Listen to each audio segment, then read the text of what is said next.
Okay guys, it's Sky Capital here and we're doing a video on Krillin. The new leader came out. I haven't seen much content on it, so I thought I'd get in there while it's still warm. Just trying to, explore all the options. So I'm going to be making two videos on the Krillin leader. One of them is going to be on a blue-red deck, mostly red actual cards, and or like battle cards and stuff. So that one's more cheap commons, uncommons, just all those staples that red uses. And the other one is going to be blue, which, as you know, gets a little more expensive to, stick with the meta. So we're going to be doing two videos. The second one will be linked down below, and at the end, it will be posted at the end of the video. So look forward to that. And let's get into it. We have Krillin. When this card attacks a leader, you may choose one card from your life and add it to your hand. If you do so, draw a card.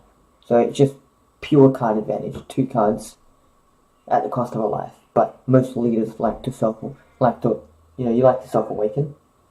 Not many leaders do it themselves. If you have 4 or less life, choose up to 1 of your energy and switch it to active mode.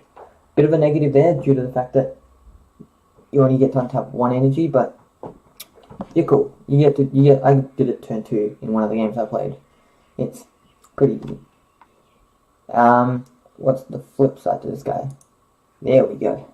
Stormfist Krillin. When this card attacks, draw 1 card. At the end of your turn, draw 1 card. So you get massive card advantage. It is crazy. Then you have activate main once per turn. Choose 1 card in your hand and place it in the drop area. This card gains 5,000 power and critical for the duration of the turn. I like this ability, and for a few reasons. It's really powerful. If you're like in the lead and you're just so far in the lead, you can just keep dropping cards to gain that 5,000 critical, and you can just keep swinging in, stopping your opponent from drawing. But then again, if you're behind and you need your cards to survive, you don't have to activate his ability. Krillin is still good without it. Like, if you took that away, Krillin's still pretty good. So in certain matchups, I don't use that ability just for the, just because I need the card advantage. But it's a really good leader, really good card. Moving on to the deck now, we have... Oh, and just before I do that, I'm just going to say, I'm not doing this in like sets, like these cards go with these cards and all that, putting in the combos. I'm just going to do it from the cheapest cards to the most expensive cards in energy cost. So, you're going to do that. We have Zeno button. Counter attack, switch all your blue energy to active mode. It's just a really good card because they think you're tapped out. You throw down your Zeno, and then you combo with all your other pieces. There are quite a few of them. We'll get to those, but there's so many cards that untap your mana. This is one of those cards. We got a few main functions in this deck. It's untapping mana, drawing cards, and there was another one, but we'll get to that. We have Energy Boosted Majin Buu, 1 for 5,000, draw a card. Amazing card. I run 3 of those alongside the Zeno. I have Group Leader PLF for 1. I run 2 of those. They're pretty good. It says counter battle card attack. Play this card, then choose 1 keyword skill of the attacking card and negate it for the duration of the turn. It doesn't stop the attack, just gets rid of the key. Just gets rid of that keyword. It's not the greatest card. I only run 2. We have Bulma God Tempter, 2 for 1,000. But we play this because when you play this card, choose 1 Whis with an energy cost of 4 or lower from your deck and add it to your hand. Then shuffle your deck. Oh, this is where the third mechanic came in. It is gaining more mana than you should have. We've got drawing, we got untapping, and we got additional mana. This fuels one of those mechanics, which is more mana than you have. More mana than turns, sorry. We have 2 of those. We have Whis' Coercion. It's the negate, But when you negate, you choose one energy and untap it. This is that untap mechanic. Just a very simple card from the first set. Staple in stack. We have the Sensu Bean, which everyone should know Sensu Bean. 1 mana. Activate battle. Choose one of your battle cards against 5,000 for the duration of the turn. Then choose 2 of your energy and switch into active mode. So you pay 1 to get 2 energy. So another good combo I use. Someone swings in. Now you've only got 1 energy. You boost for 5k, and then you get 2 energy back, allowing you to still use your 10k boost.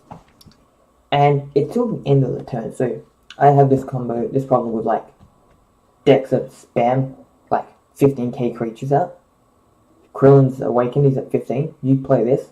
The first one that's attacking no longer goes through, and everything else has to boost to do damage. An amazing card.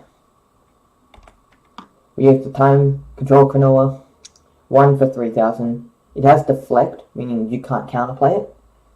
And when it enters the battlefield, you draw 1 card and your opponent can't super combo for the duration of the game. It's really good. Like, it's not even a turn. I originally thought it was turn, but it is the whole game. They can't super combo. It's crazy. We run 2 of those, sorry. We run 1 Mafuba, 2 drop for the counter battle card attack. So again, this is not a negate attack. It's just, it only works with battle cards, but you get something extra. So it says negate the attack and place this card on top of the attacking card at the end of the opponent's next turn. Place this card in the drop area. Yeah. It says as long as the card is stacked on top of another card, that card is not treated as a battle card and its skills cannot be activated. Very simple. Another, set 1, set 2 staple. We have our super combo. Just draw a card, 10,000. We run 2 of these. We run 3 objection. 2 drop, add a card from your hand to your energy. It's not always the best card, because, sometimes you don't have that card in hand that you really want to drop. But with the objections, I usually play the first one that I get, and then I just charge the next one, like as an energy, because the one's enough. The one really is enough. We have Raging Spirits on Gohan, which is the simple mechanic of pay 1, get 10,000, and add him to the battlefield in rest mode. It's just the blue mechanic for it. That's Raging Spirits on Gohan, and I run 3 of those.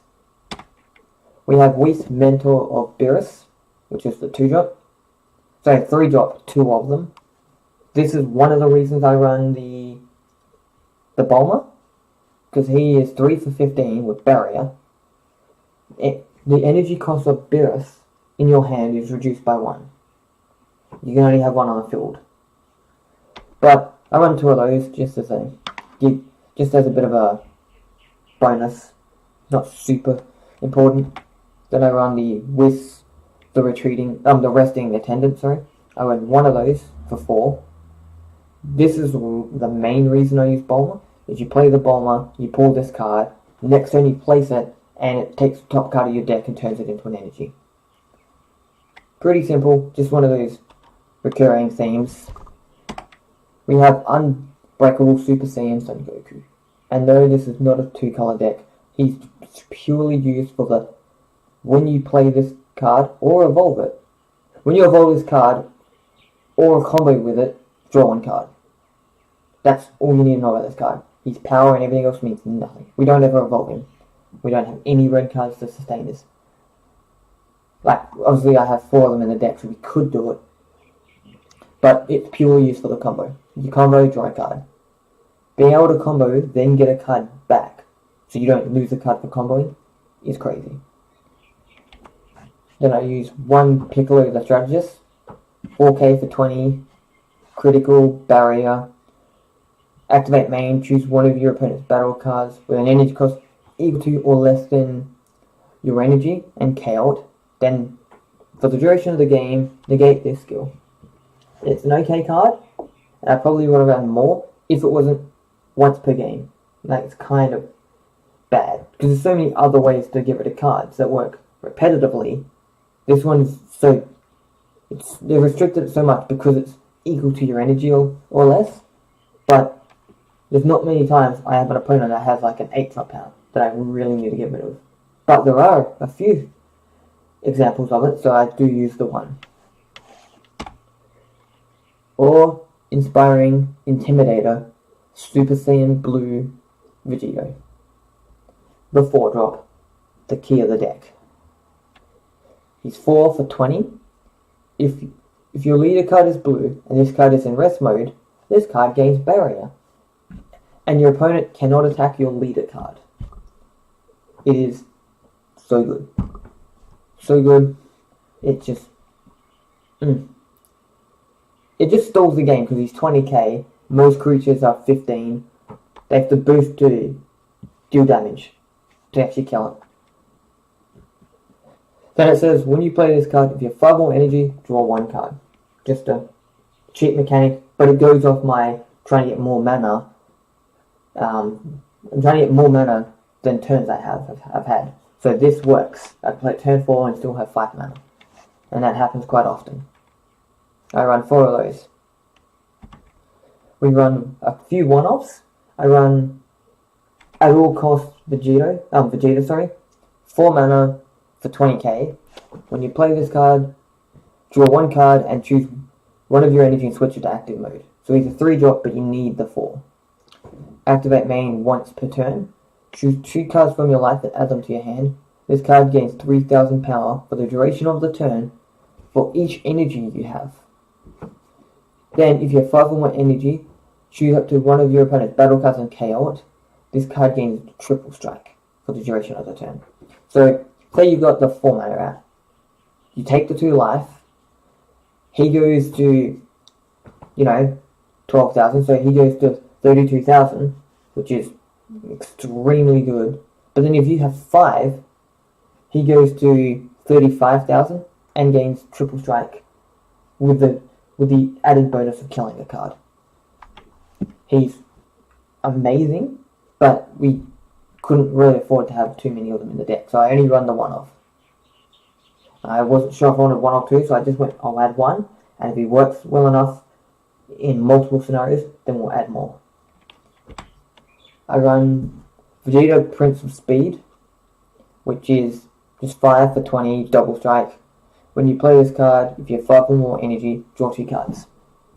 Very basic. You can use Evolve for 4. I probably wouldn't, just because our only other Vegeta is this card, and you probably want his effect more.